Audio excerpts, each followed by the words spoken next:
open. The schedule for today is 11 o'clock, genetic algorithms, noon, scavenger hunt RNC, 1 o'clock, hacking the iPod, 2 o'clock, why forensics sucks, 3, Python TCP IP stack, and 4, media streaming. Right now we have Jason Scott with Preserving Digital History, a quick and dirty guide, and I'll let Jason take it away.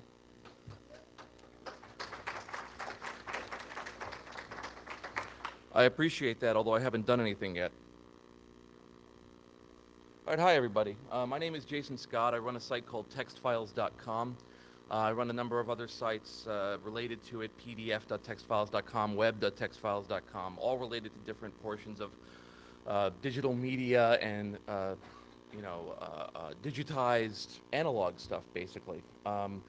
I chose to give this speech just because over the course of the last 6 years, I've picked up a few things and gotten some ideas. Now, keep in mind that I'm coming up from a different area than most academics do, because most academics go to school and then learn something and then tell people who didn't go to school how to do it, and this is the other way around. School didn't really work for me. So I want to basically lay down some foundations of what I'm talking about. One of the biggest problems I see when one is giving a speech is that you fall into what's called a geek relay-delay loop. If you've ever seen somebody who's talking about a subject that's a lot of meat on it, and you suddenly see them stop talking and they look at you, it's because their brain is doing pattern recognition and they realize that, in fact, they could probably tell you a lot more than they're telling you, and they're now trying to filter it real time. Doesn't work. So what I'm telling you is probably, for some of you, very old information, very obvious information. For other people, it might not be. I don't know where you're coming in from caring about digital history. Some of you might be waiting for the next panel. I don't use PowerPoint. I don't like it. I don't read from a screen to tell you what's going on. It's a personal thing. Some people do it. I don't like to have portions of the speech where I say to you, I am now going to tell you what you should bring back from this speech. I don't really mind what you're going to do with my speech. I record my own speeches and do with them as I wish, so, do with my speeches as you wish. Intrinsically, I put a lot of value on digital media, digitizations, and things like that. Some people don't. They simply don't. Arguing with them is a waste of time. I'm not in that business. If a person says to me that fundamental half-smile question of getting my time and saying, so why should anyone even care? We're not even, we really shouldn't even be in the same room. Let's go our separate ways, because I'm not going to be able to convince you. I see inherent value in taking historical events that happened online, in my case, and putting them online for others to pull. I see the web as a miracle. It may be an inevitable miracle, but it's still a miracle nonetheless. I see where we've gone with it as an inherent miracle. While it's easy now to play games talking about GeoGhetto and what people have done with live journals and stuff, I think all of it is an absolutely brilliant thing. I just love this. So, getting perspective, at some point, we're very sure that the sun is going to blow up. We're not completely sure. We think that it was created at a certain point, and either by the hand of God or a very large amount of ferrets or some other method. We weren't there. We're not sure. Records are sketchy. But we do know that it's burning right now, and we like that. Eventually, it's not. And it's not really so much going to explode as probably go out, engulf the first few planets, and then go back in again. At that point, people are not going to be thinking about digital history. They're probably going to be leaving very quickly. The human race is an endless repeating story of, wow, there's something in the road, wow, we're barreling towards it, oh my God, it's coming this way, we really ought to do something about it, and at the last second, we expend every bit of energy we have just to engineer things just around to avoid it and go that way, when we could have just kind of dropped things and kind of gotten out of the fine. That's what we do. People like myself took an interest in events in our own lives. In this case, for me, dial-up bulletin board systems. And as a child, I remember getting all of these wonderful files sent to me and everything else, and downloading them. And when I reached into my mid-20s, I went looking for information and could not find it, and realized that in my house on deteriorating floppy disks were a bunch of files that I had, about 8,000, 9,000. And so I basically started putting them online, and I got a lot of attention, because it turned out thousands of people had the same yearning that I did. It just happened to be that I had the discs, which I have to point out is the most important aspect of digital or of historical collection, is to be at the event when it happens. It's also the hardest. It is very difficult in doing research on Lincoln's assassination to be there. But it is the most important part of the whole aspect, or you never get the information. To my great surprise, in terms of how we collect things, Lincoln's blood-stained program is in a bag in the Smithsonian Institution, if you wish to go see it. Because somebody thought that was kind of important, and we would never be able to do anything about that. In preserving this historical data, I started out pulling out these old text files, but my mission has expanded over time, because I realized how easy it was to be at a location or be somewhere and pull it down once. It has become inordinately easy, whereas once, say, for instance, you had to get every issue of Life magazine by buying it. It's very simple now to pull a website down with a wget, or a wget -- user agent string, because they won't let wget attack it, because people don't want their stuff saved, I guess, and put it away. I have a lot of .tar.gz files and a lot of locations for things that may or may not have any meaning in another 4, 5, 10, 20 years. Like I said, eventually the sun blows up, but sometime before that, we still care about this. And if we play the game of like, well, who's going to care about this in 20, 50, 60 years, we can really work ourselves into a hole anyway. If you do that with anything, I mean, why do I have this lunch when I'm not going to be, I'm just going to be hungry tomorrow?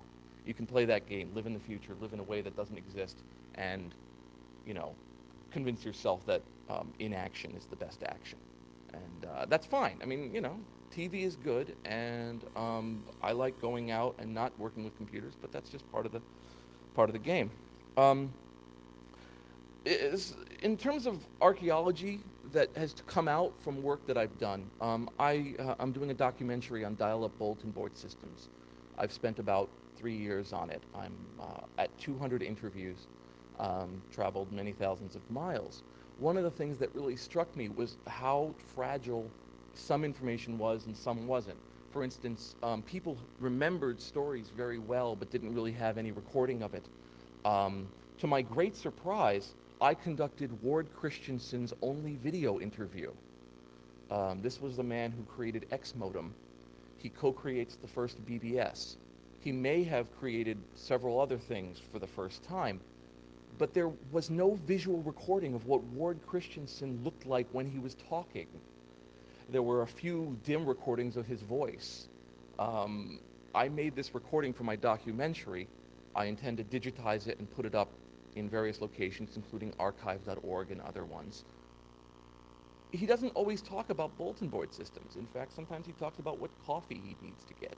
But just having that information available means that I'm not the filtering process. And that's something that's very hard to understand, that it's not always the information itself, because information is itself a political event.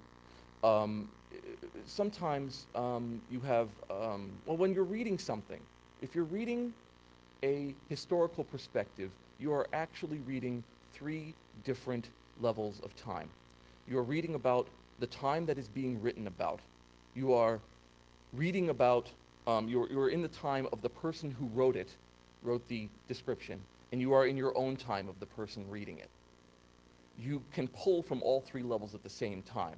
Decide that this person was avoiding telling people about this. This is why there are so few pictures of Franklin Delano Roosevelt in a wheelchair. An event that certainly occurred is because it was a agreed upon situation not to portray the President of the United States in a wheelchair. Now that has value.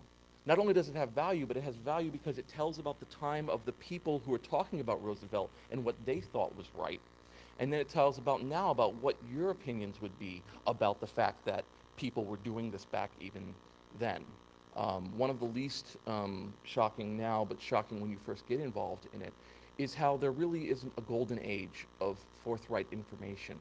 That fiction and storytelling being used to sell an idea is an inherent process, that it's something people have always done. And if you read about an event and you say that is too good to be true, then yes, it probably is too good to be true. I do not think, for instance, that Alexander Graham Bell, with acid dripping down his pants in Boston, said calmly, "Watson, come here, I want you."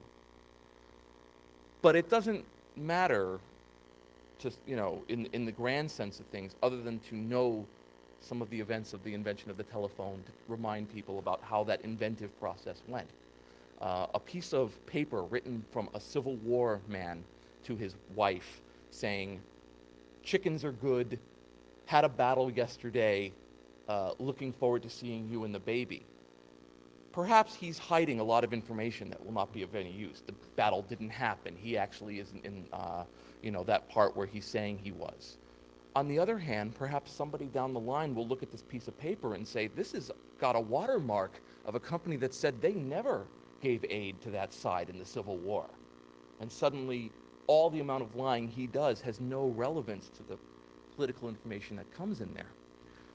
While talking with Bob Mahoney, who was the BBS operator of ExecPC, which billed itself as the largest BBS in the known universe, at one point during our conversation, he said, "Yes, I did this and I did this, and I came up with the term zip." I took this, as I take all things, quietly, and then put it aside and said, "Well, how will I know this?" Because if you ask Bob Mahoney, the answer is yes. The creator of Zip, Philip Katz, is dead, having died in a hotel room surrounded by empties in 2000. He wouldn't answer. His mother has passed away. This is not an easy question unless you have old shareware CDs. Some time ago, I started collecting shovelware CDs and created cd.textfiles.com, a site that's kind of on the edge in terms of what's acceptable, what's not, but I have been putting up these old shareware CDs dating from '83, when they were just packs of discs, up to relatively frequently, relatively new. And I found Zip version 1.0, and in the README file, buried in this file from long ago, he thanks Bob Mahoney for coming up with the term zip. And this piece of information will get out there. And the only way I could do it was by assuming that the information inside this file wasn't of interest enough to falsify. One of the things that happens now, a very interesting situation that's happening now as we speak, it certainly happened in the mid 80s on Usenet and has happened now, is the professional troll. And this is a concept that's very new and is an unintended byproduct of heavy information being available and information tools, is that you can have somebody, if you have somebody say this movie is good, this movie is bad, this product is good, this product is bad, sometimes a mere amount of research on the person who says this product is good will reveal that they have a money trail that reveals that they are somebody who was paid by an organization that happens to make that product.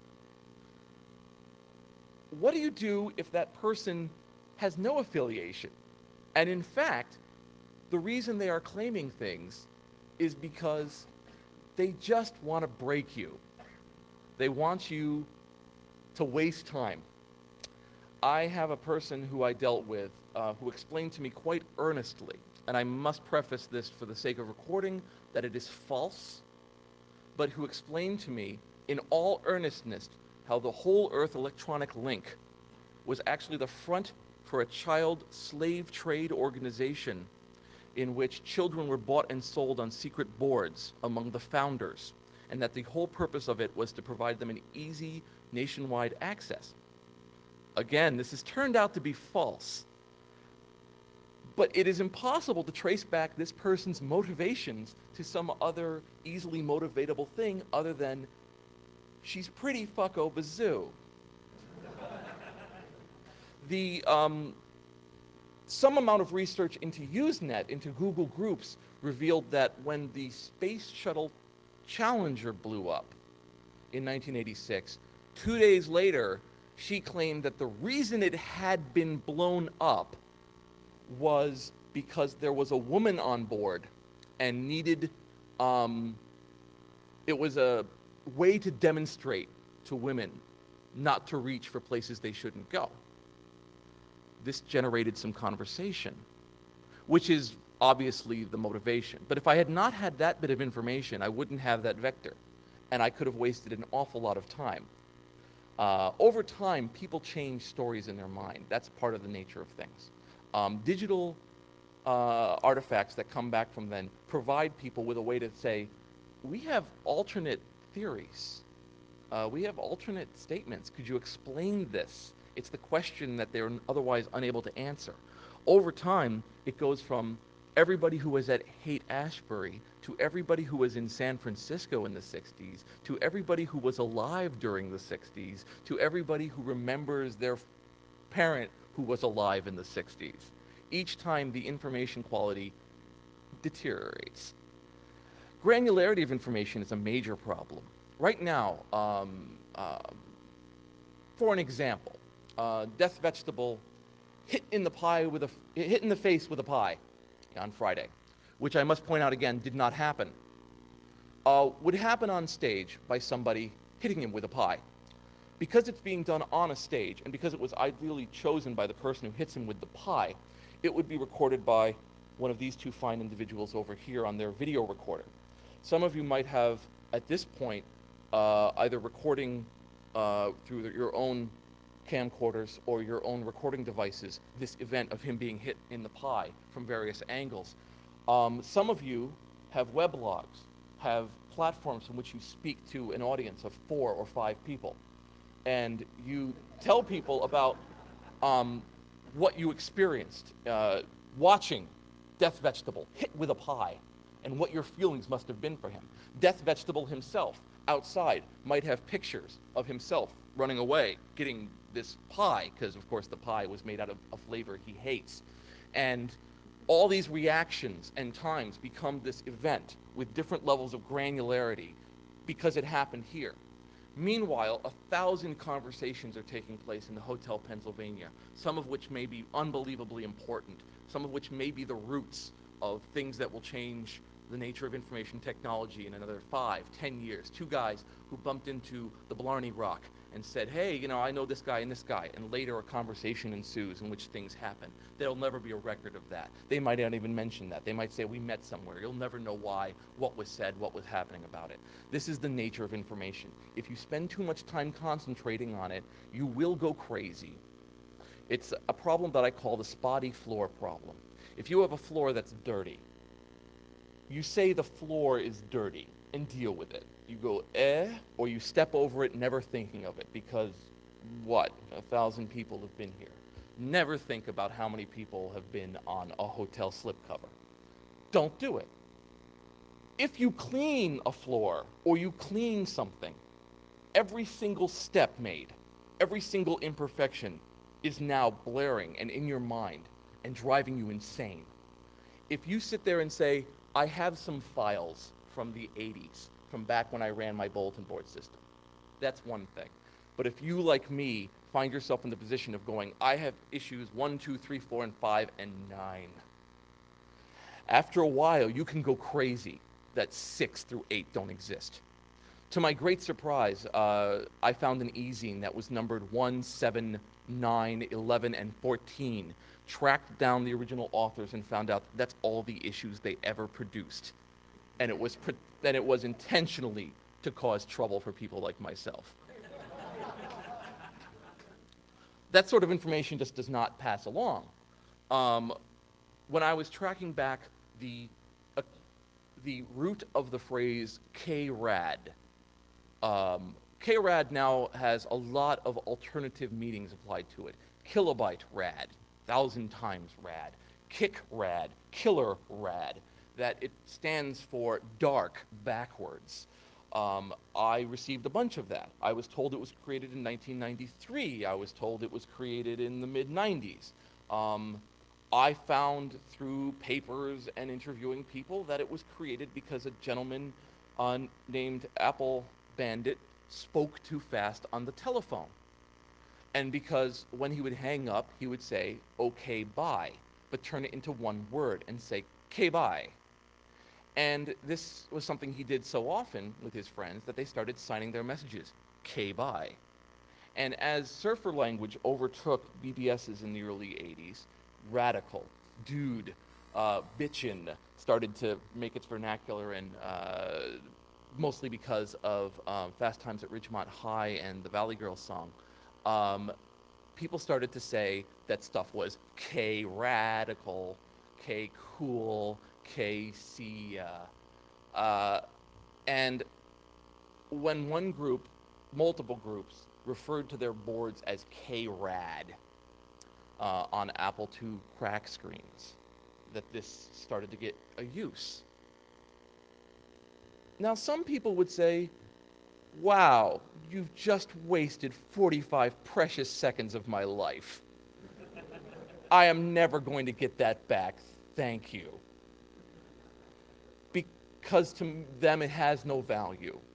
To me, it's not just about the word, but how this particular meaning changes over time until you have where it's used now. In the mid-early 90s, a new group of kids rose up in bulletin boards, aware and cognizant of the giants that had been before them, the CDCs, the LODs, the FRACs, the 2600s, the private line. Does anyone remember the private line? Excellent. The private line was 2600's BBS. It was seized for doing very bad things early in its life. It was seized in early 1985, about June, as part of a string of busts in the New Jersey area. But people saw these original boards and said, I can do that. I can do it better. When they speak in strange uses of ones for zeros, I can do nothing but that. I can do this ironically. See, I'm doing it, but I'm not really doing it. I'm acting like these kids used to do it, but now I'm doing it in this kind of postmodern, funny way. That itself is a comment to me. And I have a lot of collections of these very complicated zines where people are putting together these ironic events where they're talking about traveling back in time to the 80s, and then you get their impression. All of it, I just pull down, I put it on my website, and I leave it there. And wait for what happens next, which I will have no control over. I get a lot of mail from people about it, which I'll mention at the end. The problem that arises, of course, is the viability of the media in which I'm storing it on. It's a very precious time in terms of bandwidth, in terms of storage space. In 1984, you could buy a 10 megabyte CIDR drive, which was one of the first commercially available hard drives that wasn't in scientific, military, and other professional capacity. In other words, you could go to the store and buy it. It cost about $700, about 10 megabytes. The nature of the Apple system was that you couldn't have subfolders, so you had to kind of define it as a bunch of large floppy disks. But it cost you $700 for 10 megabytes. And I bought a 250 gigabyte hard drive for $159 on sale at CompUSA 2 weeks ago. In 20 years, we have gone from 10 megabytes to 250,000 megabytes. I'm not concerned about storage space. When they save Google, when Google saves Usenet news. The amount of data being saved, this precious data, this impossible block of human history, was between 3 and 6 gigabytes. Not a big problem. You don't think about that now when you're downloading an enormous amount of media. One of the reasons I did textfiles.com was to turn all of the 1980 text file writing into a where, because to keep people's attention, a 2K file is going to get lost now. So I turned them into 700 megabyte torrents that get downloaded. So I go, you had none of the history, now you have most of the history. I'll never have all of it. I still get stuff sent to me. I was recently, because part of what ends up happening is this interesting peacock effect. Because I'm the fellow who's known for collecting digital history, people who didn't know what to do with their stuff send it to me. Just stuff. So when I'm called up and someone says, I have 300 shareware CDs, I guess you ought to have them. I say, okay. And I take them and I digitize them. And they're coming to me shortly. I'm coming after the Library of Congress. They visited his house and copied them all and left. And now I get them.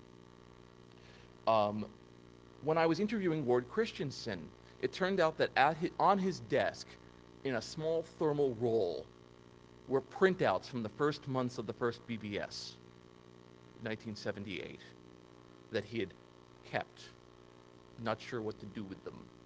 So he lent them to me.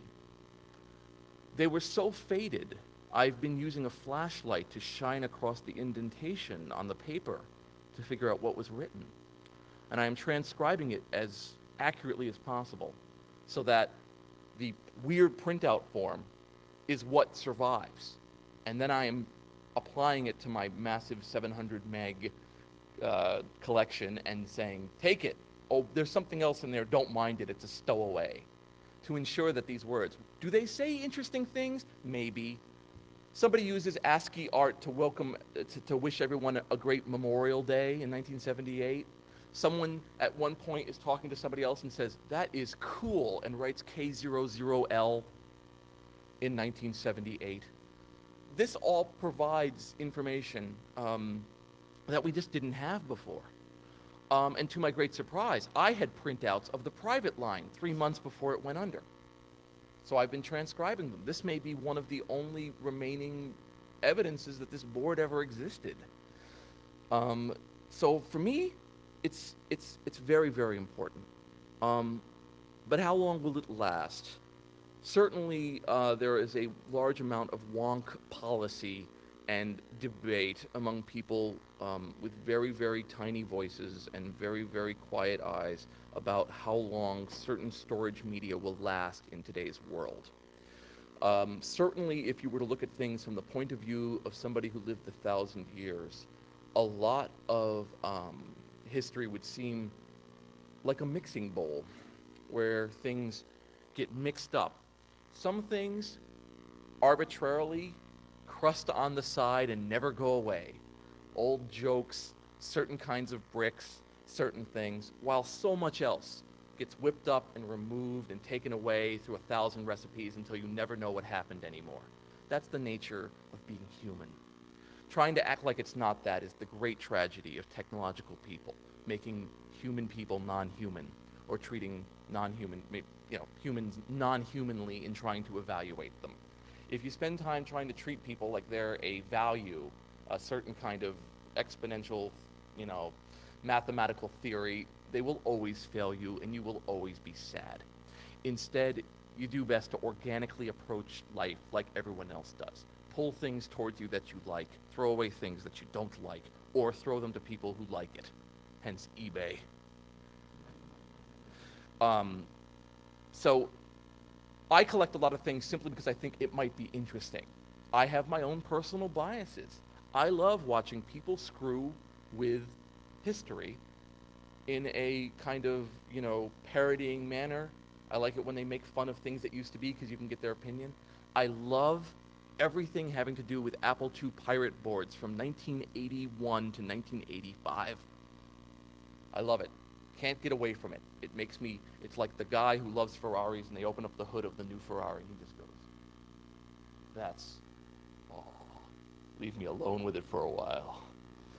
Because that's what I enjoy. That's the time of my, you'll find, as I found in 200 interviews, the golden period is when you started using it.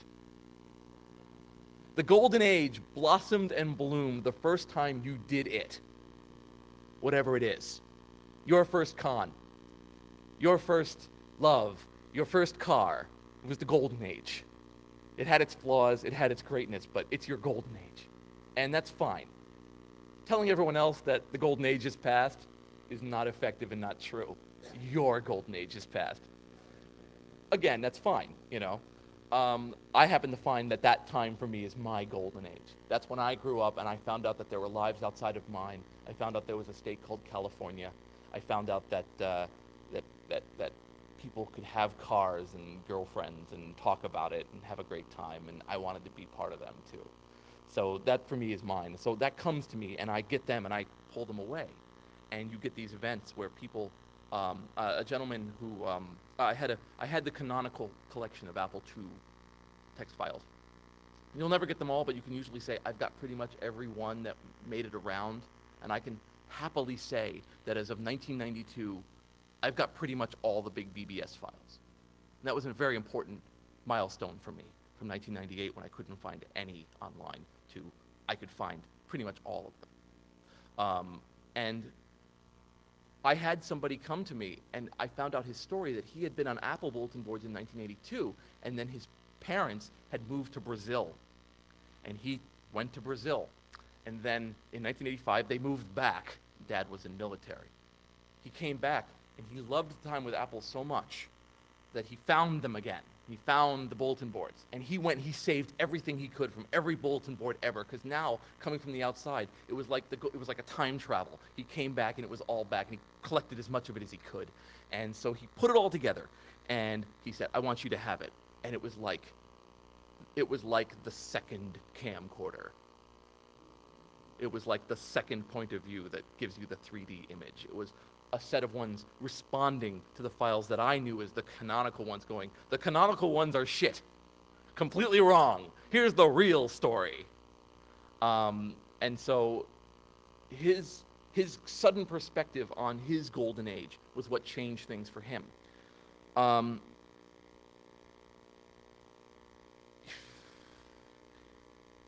Is it true that stuff will deteriorate? Yes. 10 years, 20 years, 30 years. That's not your problem. Again, that's a problem for people like myself who say, have copies of my stuff, put it on DLT tapes, put it on CDs, and at the end of the day, we go, oh well, we got a lot of it. We got most of it. This newspaper got ripped when it got transferred, but we have the other 400 issues. If you don't save it, and by saving it, I'll explain that. But if you don't do that, no amount of restorative technology can make something from nothing. It's very hard to restore a dodo, because, by the way, dodos were stupid. They'd walk right up to you because they had no natural enemies. And it got to the point that they would shoot them because they couldn't get to the latrines on the Galapagos. It'd be, let's go down, goddamn dodo, bam, get to the latrine. Now we apply some vague amount of value to the dodo and the history and everything else, but the last dodo skin got destroyed in the late 1800s, early 1900s. That's gone. However, our stories of the dodo, the stories of things that were learned, Darwin's work studying Canary Islands, I think it was, Galapagos Islands, and other islands like that to learn about species, that persists. We do our best. As a person, you say, well, what can I do? What can I possibly do?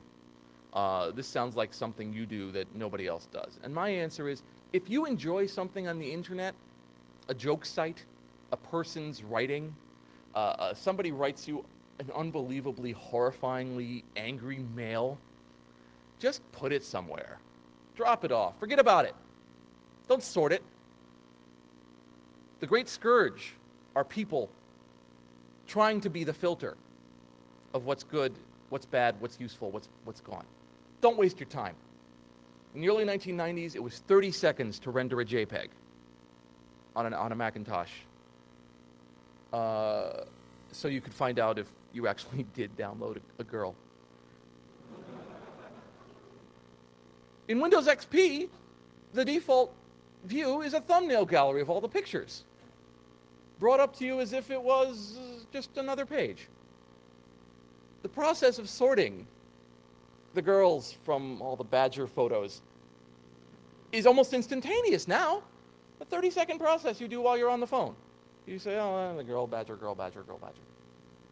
Back then, that would have been 3 days. 3 days of going through the Badger photos. You don't need to do that. If we can go from 10 to 250,000 gigabytes in 20 years, in 20 years from now, we're not going to slow down. We're not going to get... I stand at odds with a lot of people when they... It's a common activist technique to tell people that if they do not take action immediately within this aspect, an entire way of life and living and technology will be completely destroyed, never be seen again, and you will lose it and you will miss it. And sign here. That's true and not true. Fights are made.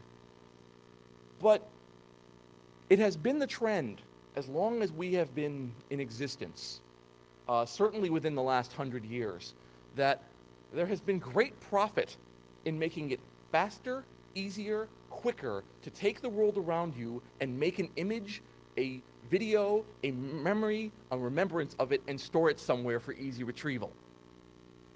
Perhaps the things used will work or won't work, you know. We certainly have with education, I fully endorse education to go, wow, the new Sony Walkman is really good. Uh-oh, the Sony Walkman uses this weird format. Bye, Sony Walkman. Hello, you know, Creative Walkman, which doesn't use that. Hello, big file on PDF on how to build my own goddamn Walkman. Great. But Sony's going to keep making better and better things. They're going to keep getting companies to make them internal mechanisms that will store things better, will do things better, cheaper, faster, quicker. I fully think that the era of the constantly running video input will be soon. And by that I mean augmentative reality where you are pulling in information all the time to you. Text information, people information, wireless things being told to you from different tags saying, you're walking now in this location, it's doing this, people who have been here, location-based bulletin board systems where you walk by a place and all the messages in electronic form of all the people who have been there are read out to you on a screen or in some certain retinal implant or spray that you want to do.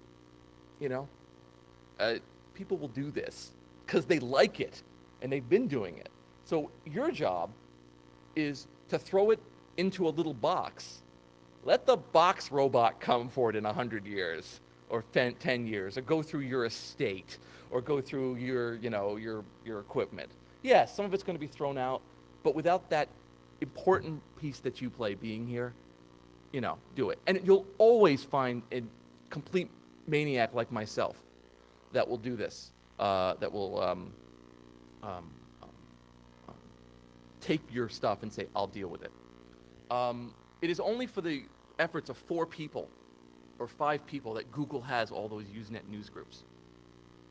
The Department of Zoology at Toronto stored all the incoming Usenet information on 9-track tapes. And it was transported by one gentleman one day when they were going to get rid of it. And that's how that information persisted. Out of all the people who had it, that's how they got it. In Afghanistan, there was a gentleman who worked at a radio station who collected reel-to-reel tapes of all the Middle Eastern shows, all the albums, all the radio. And kept them in this beautiful little room where he sorted everything. When the Taliban came to power, they outlawed music. And in that process, they would go to different locations and destroy albums, recordings. This gentleman recognized this was not a good idea, went through the tens of thousands of tapes and relabeled them so that they said that they were something else, spoken word or readings of different files, and then put the spoken words in front. When the Taliban came to inspect his collection, he pulled out random tapes and demonstrated to them, this is just spoken word. When the Taliban fell a little while ago, he then went through again and relabeled them all again. People like this exist. They care about it to that level. I think you'll find them if you look for them online. You'll find the archive.org people. You'll find me, the textfiles.com guy. You'll find the, they'll use phrases like the archive, the media center, the collection, the library. The great wonder about, the great happiness and the great tragedy of digital is that there is one, and now there is two, and then there are more. That strikes happiness in some and terror in others. So be it. Nature of the game. Take advantage of the fact that there can be two and three and give them to people. Giving, the more you give, the more there are. I love that. I'm never getting tired of that. And every week, sometimes every day, I get mail from somebody who says, I wrote a file about a subject that was kind of funny to me, and I uploaded it to some old friends on their BBS. You have it from 1982. One of those friends is dead. I haven't had that computer in 20 years, but you saved it for me, and I thank you for that. I get people who mail me and say, what happened with BBSs? This is the greatest time that ever existed. It sucks now with the spam. People were so much nicer back then. It was so wonderful. And I'm like, oh yeah, we loved each other. People love, people come back and they dive into this pool. I never put advertising banners up. I don't make people pay to click through. That's my choice. If somebody grabs it and makes a for-pay site, hooray, it's still somewhere. And when they run out of money and go out of business, someone will buy their thing at auction and it'll go somewhere else. Great, fine. People go in and it's just that first oh shit feeling of jumping into the textfiles.com site and there's 56,000 things for you to read right now if you need to. It doesn't matter to me when the sun blows up how much of it's still around. It matters to me the 10,000 people a day who come and are affected by my collection. And without the people who collected it in the first place, I wouldn't be where I was. We were supposed to do Q&A. Unfortunately, it looks like I'm out of time. Are we out of time? What's the smile? Stage manager, 2 minutes. Would somebody like to foment a question for me? Just walk up to the microphone, whoever wins. If your question is really long, winding, and not really to me, I'll stop you. Just to get over the whole immediate intimidation value of textfiles.com and its 56,000 files. You ever thought of, putting forth a little... Textfiles.com/100 are my top 100 files to read if you really don't like reading. Yeah, I've read that, and also I was thinking maybe you could do some sort of little message board and people could post comments on things. I don't like forums for my stuff because I can't run it properly. Foruming used to be a fun process you and your friends did. Now it is a geopolitical nightmare. I simply don't have the energy. I encourage people to start mailing lists to discuss it. There's something called 80s BBS list on Yahoo and so on, where people discuss these different things. I like forums, but not when I have to run them. I've watched Rob Malda be turned into a gibbering wreck of a man. And he doesn't even care. Anyway, Doing historical research, some of the most valuable stuff you can find is people's personal correspondence. Right. Given with email how widely spread this is and how much of it is located on individual servers that aren't being properly maintained, aren't being properly backed up, is there any strategies that you're thinking of ways that this information can be saved? One of the, certainly, for instance, people generally put no weight in their own words, and it's very frustrating. They provide no meaning to their own words. I see that a lot, certainly on LiveJournal. I think LiveJournal is one of the most important things to have happened in the past 5 years. I think that people talk, a lot of talk about, wow, wouldn't it be really great if everyone got their own voice? And now it is, and now they're all surprised it's a cacophonous din of cats. But that's the nature of humans. That's the nature of humans coming online, is that they do that. And so great.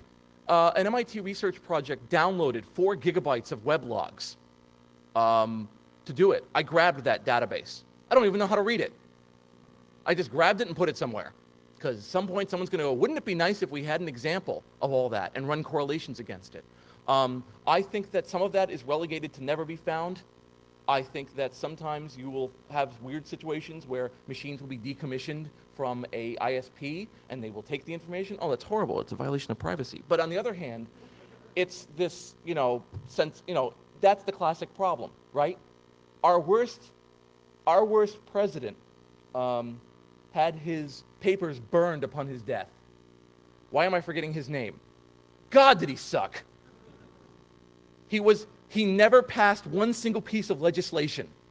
He only had parties. He dressed in 3 different outfits every day.